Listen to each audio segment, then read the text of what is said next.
السلام علیکم سامعین و ناظرین، آپ دیکھ رہے ہیں MWTV۔ میں ہوں بلاول احمد۔ یہ حقیقت ہے کہ انسان اپنی محنت اور لگن سے وہ مقام حاصل کر لیتا ہے جسے حاصل کرنے کا خواب دنیا کا ہر شخص دیکھتا ہے، لیکن وہ اس مقام پر پہنچنے کے بعد حقیقت اور نیچر کو بدلنے کی کوشش میں لگ جاتا ہے، لیکن قدرت اسے بدلنے نہیں دیتی۔ مریض کی کہانی 1940 میں شروع ہوئی تھی۔ اس کے والد نے جنوبی کوریا کے شہر ٹائگو میں چھوٹی سی کمپنی بنائی۔ کوریائی زبان میں 3 ستاروں کو سامسنگ کہتے ہیں۔ قدیم روایات کے مطابق اکٹھے طلوع ہونے والے 3 ستارے کبھی غروب نہیں ہوتے۔ والد لی بیونگ چل نے خوشگنی کے لیے کمپنی کا نام سامسنگ رکھ دیا۔ یہ لوگ شروع میں فروٹ فروزن فش ایکسپورٹ کرتے تھے۔ دوسری جنگ عظیم کے بعد تعمیر نو شروع ہوئی تو سامسنگ خوراک سے کنسٹرکشن انڈسٹری میں آ گئی۔ اس نے دھڑا دھڑ عمارتیں، پل اور سڑکیں بنانا شروع کر دیں۔ لی بیونگ چل نے ان ٹھیکوں میں کروڑوں روپے کمائے۔ یہ سمجھدار انسان تھے، یہ جانتے تھے انسان کو اپنے سارے انڈے ایک ٹوکری میں نہیں رکھنے چاہیے۔ چنانچہ یہ کنسٹرکشن کے ساتھ ساتھ ٹیکسٹائل، فیشن اور الیکٹرونکس کے کاروبار میں بھی آ گئے۔ گروپ بڑا ہوتا چلا گیا، لیکن ہی لی بیونگ چل کے تیسرے بیٹے تھے۔ یہ کن ذہن اور لبالی مزاج کے لڑکے تھے۔ پڑھائی میں دل نہیں لگتا تھا، لیکن والد انہیں ہر حال میں پڑھانا چاہتے تھے۔ لیکن ہی نے وسیڈا یونیورسٹی سے اکنامکس کی ڈگری لی اور بزنس کی اعلیٰ تعلیم کے لیے جارج واشنگٹن یونیورسٹی امریکہ میں داخلہ لے لیا۔ جارج واشنگٹن کا دور لی کی زندگی کا فضول اور ناقابل بیان زمانہ تھا۔ یہ اپنی ڈگری تک نہ مکمل کر سکے۔ والد نے انہیں واپس بلا لیا اور کنسٹرکشن اور ٹریڈنگ کے کام میں لگا دیا۔ یہ گرتے پڑتے یہ کام کرتے رہے۔ والد ان کی کارکردگی سے مطمئن نہیں تھے۔ ان کا یہ خیال تھا یہ پوری کمپنی کو ڈبو دیں گے۔ والد 1987 میں انتقال کر گئے اور لی کو مجبوراً کمپنی سنبھالنا پڑ گئی۔ کمپنی اس وقت 34 مختلف شعبوں میں کام کر رہی تھی۔ لی کے لیے اگلے 5 سال بہت مشکل تھے۔ ایک دفتر سے دوسرے اور دوسرے سے تیسرے کی طرف دوڑتے رہتے تھے، یہاں تک کہ 1993 آ گیا۔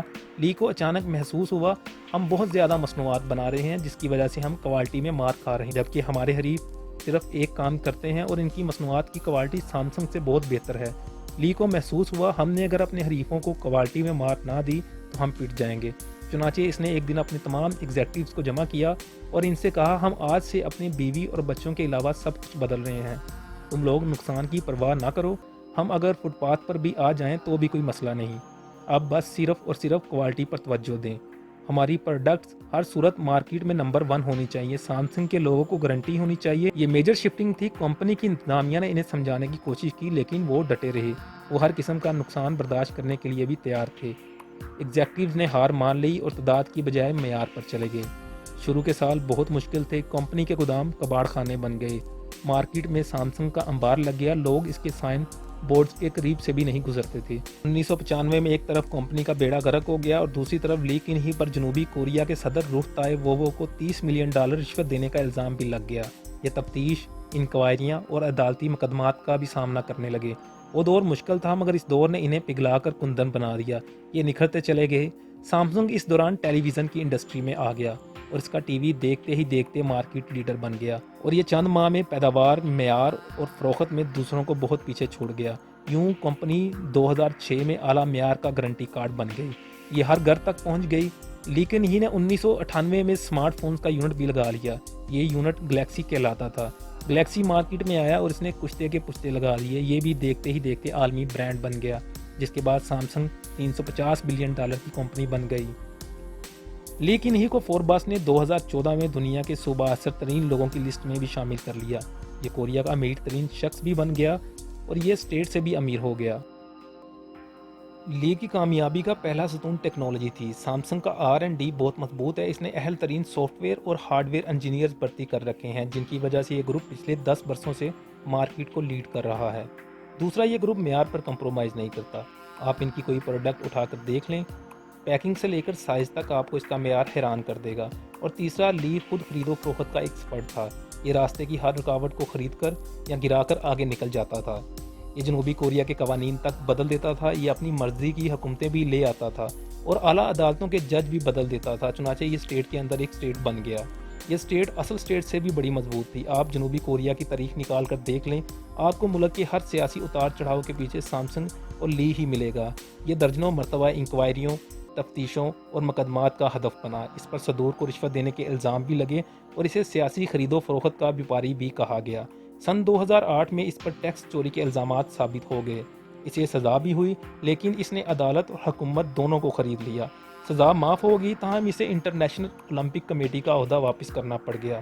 یہ پورے کوریا میں بدنام تھا، مگر اسے کوئی ندامت، کوئی پریشانی نہیں تھی۔ یہ میدان میں ڈٹا رہتا تھا۔ یہ خود اپنے منہ سے کہتا تھا، آپ اگر دولت سے آسانیاں نہیں خرید سکتے تو پھر آپ کو دولت مند ہونے کا کوئی فائدہ نہیں۔ چنانچہ یہ سامنے موجود ہر شخص کو چند لمحوں میں خرید لیا کرتا تھا۔ اس کی یہ عادت اتنی پختہ ہو چکی تھی کہ اس نے آخر میں زندگی کو بھی خریدنے کی کوشش شروع کر دی۔ چیئرمین لی کن ہی کو سن 2014 میں ہارٹ اٹیک ہوا اور یہ کوما میں چلا گیا۔ اس کی وصیت کے مطابق اسے وینٹیلیٹر پر شفٹ کر دیا گیا اور اس کے لیے نئی ادویات کی ایجاد کا کام شروع کر دیا گیا۔ سامسنگ نے درجنوں ریسرچ اداروں کو فنڈنگ کی، بڑے سے بڑے ڈاکٹر کا بندوبست کیا اور قیمتی سے قیمتی ترین ادویات بنوائی گئی، مگر لی کومے سے باہر نہ آ سکا۔ اس کے بیٹے لی جائے یونگ نے کمپنی کی انان سنبھال لی۔ یہ اپنے والد کو ایک بار اپنے پاؤں پر کھڑا دیکھنا چاہتا تھا۔ اس کی شدید خواہش تھی یہ ایک بار اپنے منہ سے بولیں، یہ اپنے ہاتھ سے کھائیں اور ایک بار، جی ہاں ایک بار اپنی کھلی آنکھوں سے سامسنگ کی نئی سکرین دیکھیں، لیکن لی جائے ینگ کی کوئی کوشش بارآور نہ ہو سکی۔ اور یوں 25 اکتوبر سن 2020 کی وہ شام آ گئی جب ڈاکٹروں نے مایوسی کا اعلان کر دیا۔ لی کومے کے عالم میں انتقال کر گیا۔ اس کا جسم ٹھنڈا ہو رہا تھا۔ ڈاکٹر نے اس کا بازو سائڈ پر رکھا اور مایوسی میں سر ہلا دیا۔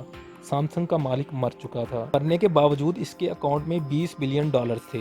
یہ $350 بلین کی کمپنی کا مالک تھا، مگر $350 بلین کی کمپنی اور $20 بلین کے اکاؤنٹ موت کا مقابلہ نہ کر سکے۔ مسافر 6 سال کی طویل نیند کے بعد اگلے سفر پر روانہ ہو گیا۔ لی کی موت نے ایک بار پھر ثابت کر دیا، انسان دنیا میں دولت کے ذریعے سب کچھ خرید سکتا ہے، لیکن یہ کتنا ہی بڑا بیپاری کیوں نہ ہو جائے، یہ ایک بھی اضافی سانس خرید نہیں سکتا۔ اس کے پاس قدرت کے سامنے ہارنے کے سوا کوئی چارہ نہیں ہوتا۔ کہتے ہیں انسان اگر زندگی خرید سکتا تو ہم آج بھی نمرود اور فرعون کی خدائی میں سانس لے رہے ہوتے۔ موت وہ امر ربی ہے جس کے ذریعے اللہ لی ہی جیسے لوگوں کو یہ پیغام دیتا ہے، جاؤ تم جتنا بھاگ سکتے ہو بھاگ لو، لیکن تم نے آخر میں میرے پاس ہی آنا ہے۔ میں تمہیں کائنات کے کسی کونے میں چھپنے نہیں دوں گا اور یہ چھپنے دیتا بھی نہیں۔ تاریخ انسانی خداؤں کا قبرستان ہے۔ آپ کسی دن تاریخ کے قبرستان میں جھانک کر دیکھیں، آپ کو ہر قبر میں کوئی نہ کوئی ایسا شخص لیٹا ملے گا جو خود کو ناگزیر بھی سمجھتا تھا اور ناقابل شکست بھی، لیکن پھر کیا ہوا؟ سن کنگ سے لے کر مون کوئن تک دنیا کے ہر ناگزیر کے لیے مٹی آخری لحاظ ثابت ہوئی۔